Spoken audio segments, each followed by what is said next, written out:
Well, just to introduce Louise Victoria Johansen, who's going to tell us about fascinating work on life stories in criminal cases. Yes, thank you very much.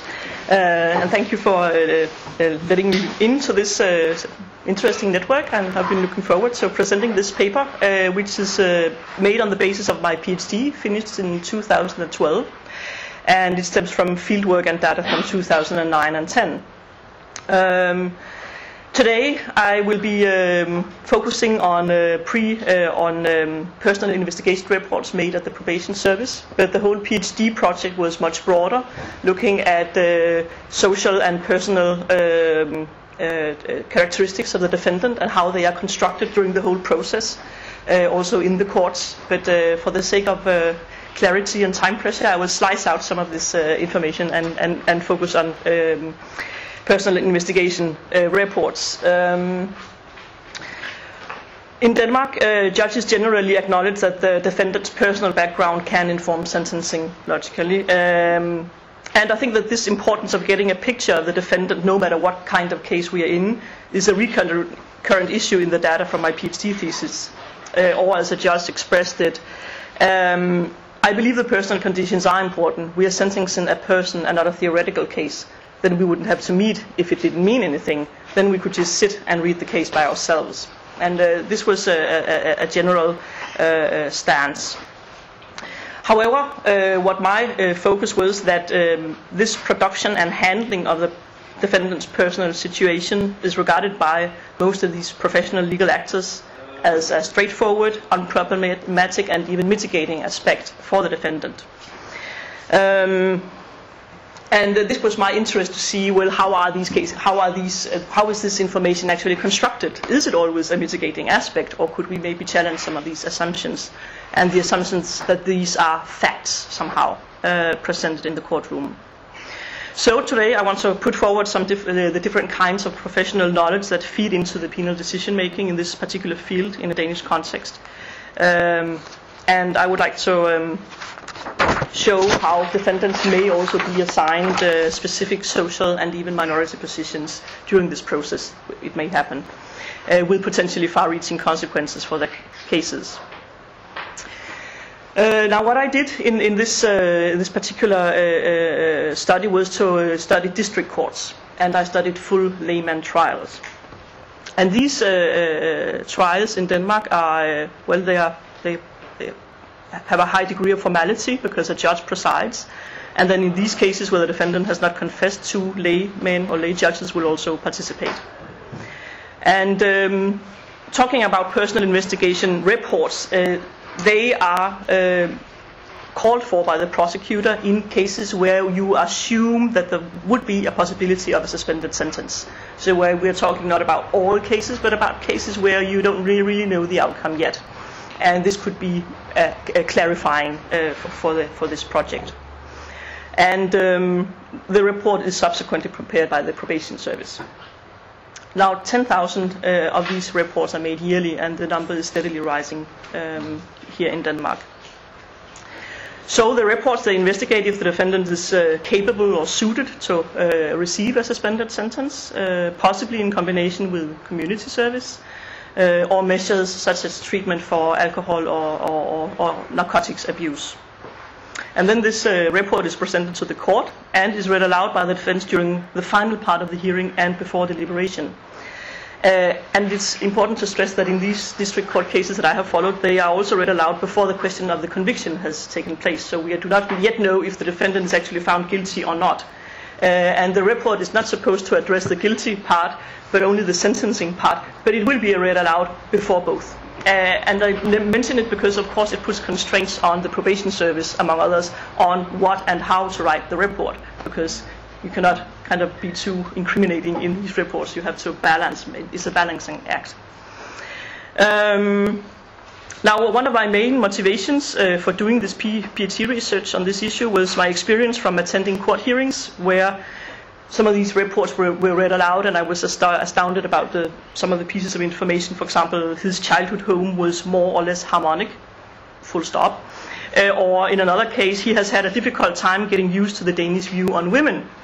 A piece of information that both expressed the fact that the offender was not Danish and that might have been some cultural issues at stake, but the case was not about women at all.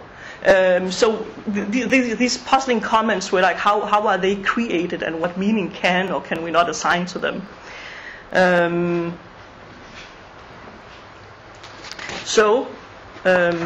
This question problem that I wanted to look at was, how do personal investigation reports assign defendants to these specific positions I talked about, and also how is the information gathered, what do the judges make of it, what do they want to know, how do they get to know it, and how do they interpret it or translate this information. So I'm kind of zooming in on this specific personal investigation report process. As said, I carried out fieldwork in 2009 and 10, 12 months of fieldwork that I divided or distributed between 3 institutional settings: the prosecutor's office, probation service, and district courts. And I participated in 32, what is this, can I say some? Close it. How do I do this? Just close it. Okay? No, just a bit, yeah. Good. Okay. I followed 32 cases, and they were all violence cases. I cannot really come into why here, but there is a certain negotiation going on, as depicted before. Do we assume that this person could get a suspended sentence or not? This is also a political question, and the prosecutor and the defense will be negotiating often a lot more in violence cases than in other, about if it's worth it, or if we do think that this could end up in a community sentence or something. 57 interviews and 60 personal investigation reports, which means that besides of the 32 cases that I followed, I also got access to some extra material to be able to read a bit more and make some discourse analysis on them.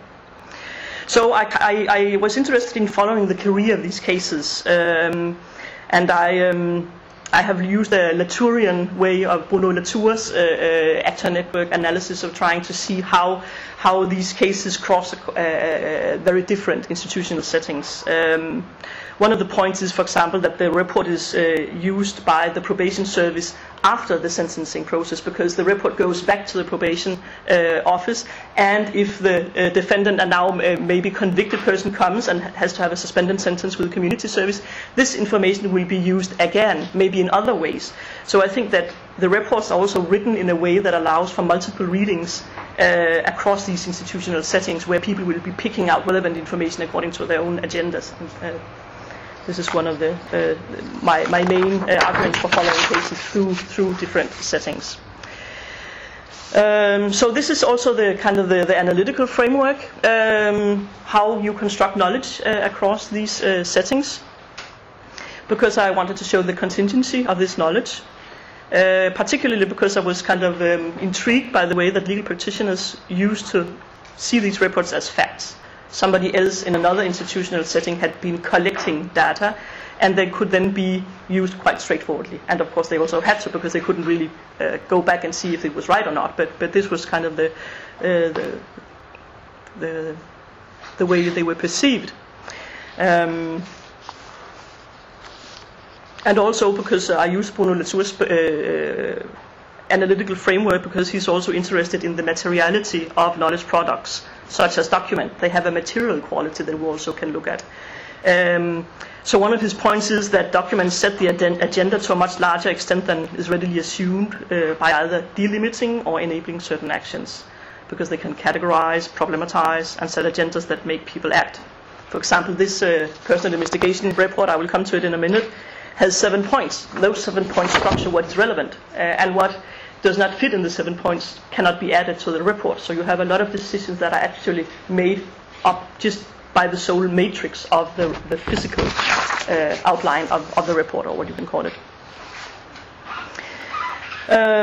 Now I would like to take one step back and show you then how this specialist knowledge about the defendant is established in the probation service.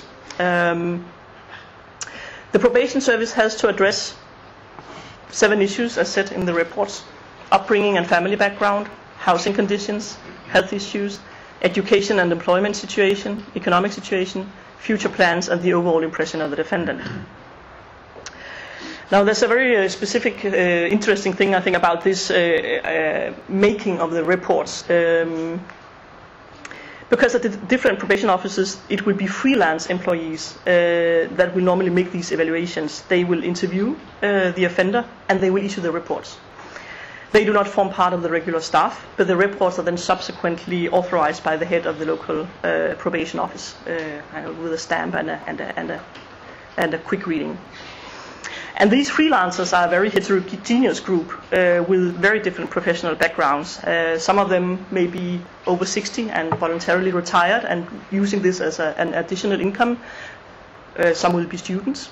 I have met former police officers, teachers, nurses, cinematographers, and more, all with very little or no training at all in making these kinds of interviews with the defendants, because what they basically get in many of these district courts is a 70-page guideline, and they can go and read it themselves, and then they will come back, and of course they will be looked after in the beginning. The reports will be read thoroughly, but still this is what they basically have to do.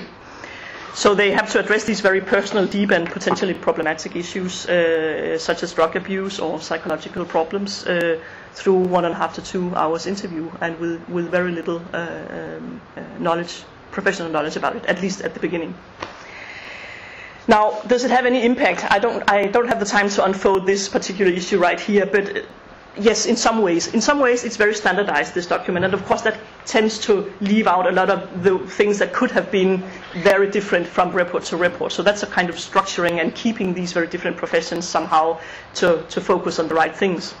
But at least I saw a tendency where social workers, former social workers would focus on some things, nurses would focus on something else, the police officer would focus very much on drug abuse and nothing else, and so on. So there are some differences. And the police officer would always call this a questioning instead of an interview, which also somehow demarked a professional stance that he had. So there are many kinds of information, as you can see from these 7 points, and impressions that find their way to the report. Some of them are facts, some of them are evaluations, interpretations, verifications. And I would like to just show you one report, which I have had to, of course, cut quite a lot down, but just to give you the impression of what kind of information we get from these reports. And the dots signalize that I have had to cut something out. I have tried to not cut significant things out, in my optic at least. So I will just read quickly.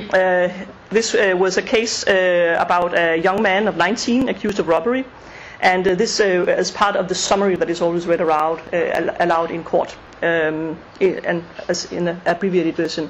So his parents are of Pakistani origin, but the mother is born and raised in England. His father has a little store, his mother is in home care. They seem very well integrated. He is number 2 out of 4 siblings. He thinks that he had a good childhood. He completed elementary school. After elementary school, he went to high school, where he is in his 2nd year. The school describes him as a nice and sensible student who is liked by teachers and students alike. The family lives in a house with a garden. The children have their own rooms. He almost never drinks alcohol, has never tried narcotics. He does sport every other day and has friends from the neighborhood.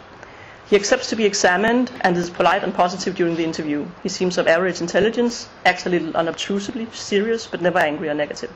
Considering the offense, it is not easy to find a connection between the defendant as a person or his situation and the offense committed.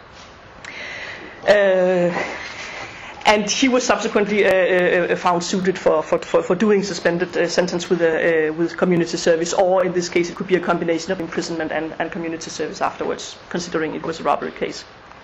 So different types of knowledge are obviously conveyed in this and many other reports from my fieldwork, because the defendant will supply some information him or herself about childhood and so on.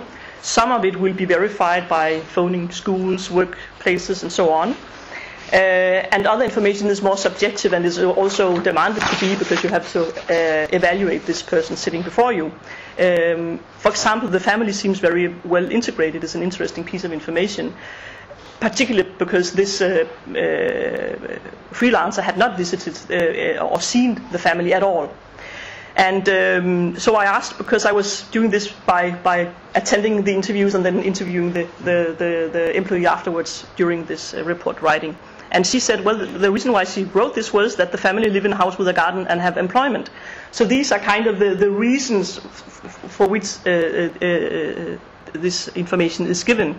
So this information is then cued in the text. by referring precisely also to this information about the family, but the judges will have to deduce why this was the conclusion. So not all reports mention the issue about being well integrated when we deal with the ethnic minority defendants, and it's mostly when the freelancers perceive the defendant as being exceptionally well integrated. But the absence of information is of course equally telling, and I will come back to that afterwards. And also we have some information about personal consideration, is he of normal intelligence or not. Lastly, I think also the last part of this report tries to make a connection between the young man and the offence, and it responds with a desire for the legal system to get a general picture of the defendants in order to understand why they are charged. But I also think that this example implies that in other cases the connection between the person and the offence may be more obvious, and you will not really have to write this, and this is also, again, pieces of information we get. So we have this pieces of information, textually constructed, social positions are assigned to these defendants, and they also tend to constitute the defendant as a specific person in relation to the criminal act. I believe after doing this fieldwork that generally judges are actually good at reading reports. They are good at extracting the information that the freelancers actually wanted to convey. And of course they operate within different knowledge fields, but somehow this is where they sometimes they get to bridge this.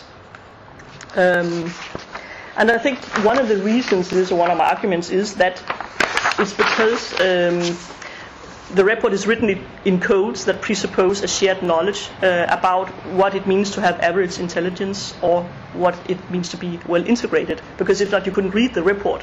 And this also is reflected in work from Sicurel, Aaron Sicurel, the American, from way back, but very interesting studies about juvenile cases and how reports are written in a special coded way that makes the recipient understand. And I have actually elaborated on this linguistic construction of the text in a number of ways, because I think it's extremely interesting how texts are actually written, because there's so much information in the way you write this stuff. For example, there's opposition between what you would normally expect and the unexpected. What is it, 5 minutes? Great. For example, he seems conspicuous, and afterwards I interviewed the judge who said, I think it's very fine that they write that, because I sit with the impression, yes, he does seem conspicuous. So I think it's good with that kind of standardized way of writing normally, because then it really catches your eye if there's something you should really be aware of. So normally the text is very normal and very you can recognize it, then suddenly some information pops up that is not normal, and the judge grasps it. Okay. Now, I have to go a bit quick about judges' reading of this, and it would also entail a lot more time for this.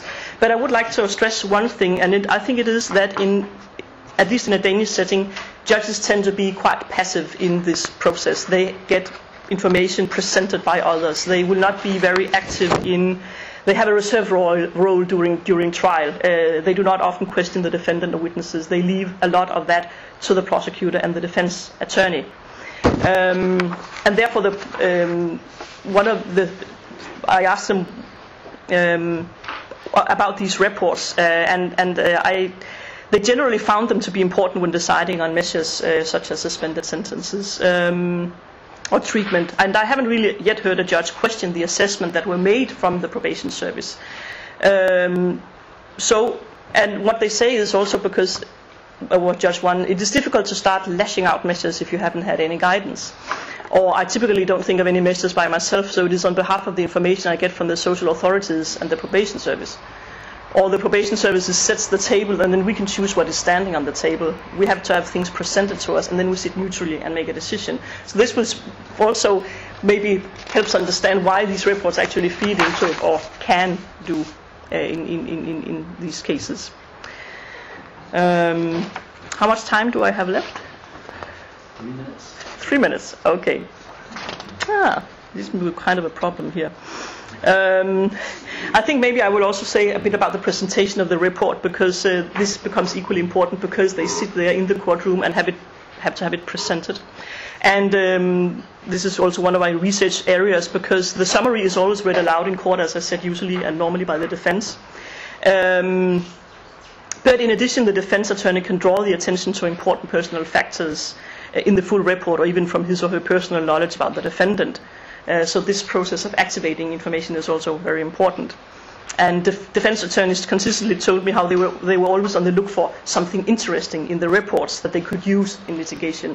And this again addresses the issue about what is interesting and why. And on the contrary, when is it not interesting, but when do we just let it lie? I think this is something Rasmus has also pointed out in his PhD, a very interesting point. So translating these details in court is also emotion by the interest that the legal actors show for their case. To end up, I would just like to talk about, just a final point is what is not said, because usually when we address these issues, we look a lot about what is said and what is being written, and I think it's really important to look at what is not said and written. And this was something that popped up in my, at least in my research, because legal actors knew how to decode that. They knew if absence of information, for example, normally you will write about the defendant's future plans. In very, very few cases, there was no such information, because the future plans were scarce or bad or not really interesting. And everybody could read that, even though it was not addressed, everybody in the process. So there's a lot of facts are also established through silence and absence, which is one of the points of the PhD. So I'll just say in conclusion that, and I will haste on, that the reports do create a social, and I think also to some extent a specifically Danish story, in the cases where we do have to deal with ethnic minority defendants, which formed about 1/3 of my material. And they do relate the defender's life story to general stories about normality, inclusion, and social vulnerability that are expressed and coded in these reports. I also think that the reports show, by following them, how knowledge processes within different legal institutions construct information and social positioning of defendants in cases, according to different, what you want to know in these settings. Thank you very much, Louise.